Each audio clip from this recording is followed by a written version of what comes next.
The Olympic Games is always something that you kind of dream and aspire to be at, not necessarily win, because you never truly believe you're going to win one, because it's your dream, and most of the time the dreams don't come true, right? They're just dreams. But in the Commonwealth Games, when you're representing your home nation, certainly for me in Wales, and the added fact that the Commonwealth Games are known and really recognised as being the friendly games, it's a brilliant and a completely different feel and a far more relaxed atmosphere. Doesn't mean you don't compete as hard or try to win it. That would definitely not be the case. The intensity is still there to deliver the goods at the right time. But the general atmosphere in the village is just nice. And the fact that it's just nice and relaxed and fun-loving, and also because when you represent Great Britain and this team gets fragmented into Scotland, Northern Ireland, Wales and England, you kind of had this extra banter that you normally wouldn't have, because you're usually wearing the same vest, but now we're different, and so you have that banter, which is always good.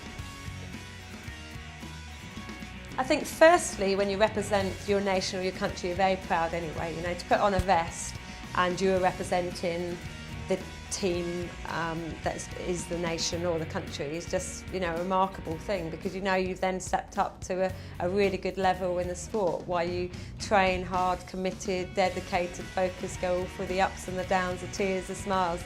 You know, it's worth it when you put on a vest. The difference in terms of the levels, in some sports the Commonwealth Games is as hard as any other championships just because of the type of sports. What the Commonwealth Games allows is other sports that aren't Olympic sports, like netball, squash and lawn bowls, I think it is,